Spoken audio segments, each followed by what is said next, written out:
একটা রাষ্ট্র কখন উন্নতি হয়? যখন সেখানে কোনো দুর্নীতি থাকে না, যখন দেশের জনগণের জন্য কিছু করা হয়। আমাদের দেশের কিন্তু প্রায় 70% হইতেছে গরিব, কিন্তু এখন যে পুঁজিবাদী যে সমাজ ব্যবস্থা গড়ে উঠছে সেগুলোর কারণে আলটিমেটলি দারিদ্রতা শোষণীয় হয়। আরেকটা বিষয় হচ্ছে, দেখেন একটা দেশ কখন উন্নতি হবে? যখন তার শিক্ষা ব্যবস্থা ভালো হবে। বাট বাংলাদেশের শিক্ষা ব্যবস্থার দিকে তাকান, বাইরের দেশ কোনো ভ্যালুই দেয় না। বাংলাদেশে একটা মেডিকেল থেকে বের হবে, দেখবেন আমেরিকা ওটাকে নিবেই না, বাইরের দেশ ওটাকে গুনতেছেই না। আরেকটা জিনিস হচ্ছে, বাংলাদেশে বাজেট হয় জাস্ট, বাজেটটার আপনার 60% ওই যারা ক্ষমতা থাকে তারাই খেয়ে দেয়। আর আমরা তো অনেক কিছুই দেখলাম, সেই স্বাধীনতার পর থেকে কত কিছুই তো হইলো। একটার পর একটা দল আসে, তারা বলে যে আমি ফেরেস্তা হয়ে গেছি, এখন আমি এসে অনেক উন্নতি করবো। আলটিমেটলি কি, সে তার ক্ষুধা মিটায়, জনগণের কিন্তু ক্ষুধা কিন্তু তার পেটেই থেকে যায়। আর বর্তমানে যে অবস্থা, রাস্তায় বের হবেন, আপনার জীবনের কোনো মূল্য নাই। এবার আপনার বিচারের জন্য কি হবে? যে হাদি মারা গেল, হাদি মারা গেলে কি হচ্ছে? আমরা আন্দোলন করতেছি, কারো কোনো কানে কোনো কি টিম্পেনিক পর্দায় নড়তেছে না তার, এমন একটা অবস্থা। মানে যা হয় হোক, এখন এরকম ভাবে যদি চলতে থাকে, একটা দেশের মানুষ থাকবে কিভাবে? দেখেন, একটা দেশের মেধাবী সমাজ যারা আছে, তারা কি করতেছে? দেশ থেকে বাইরে চলে যাচ্ছে। কারে দিয়ে দেশ চালাবেন? অশিক্ষিত মূর্খ দিয়ে?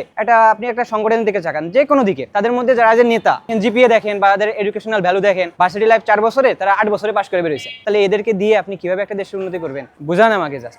আর শান্তির কথা যদি বলেন, ইসলাম বাদে কোনো ধর্মে আপনি শান্তি পাবেন না কোনোভাবে। আমার দিক থেকে যদি আপনি বলেন যে আমি কেমন রাষ্ট্র চাই, তাহলে আমি একটা ইসলামী রাষ্ট্র চাই, যেখানে সবকিছু একটা সিস্টেমের মধ্যে দিয়ে যাবে, একটা হালাল পন্থায় যাবে, যেখানে মূল নীতিটা ধরা হবে কোরআন, নট কোনো গোষ্ঠী। অর্থাৎ আপনি কোরআন অনুসারে দেশ চালান, সম্পূর্ণ চেঞ্জ হয়ে যাবে। আলটিমেটলি আমাদের সমস্ত কিছু থেকে দুর্নীতি সরাইতে হবে, একটা যোগ্য প্রার্থীকে আমাদের বসাইতে হবে, যে সমস্ত বিষয়ে তার জ্ঞান আছে। এসব হইলে আসলে দেশটা উন্নত হবে বলে আমি মনে করি। টেকসই উন্নয়নে ঢাকা 15-র পুনর্গঠনে ডাক্তার শফিকুর রহমানকে দাঁড়িপাল্লা মার্কায় ভোট দিন।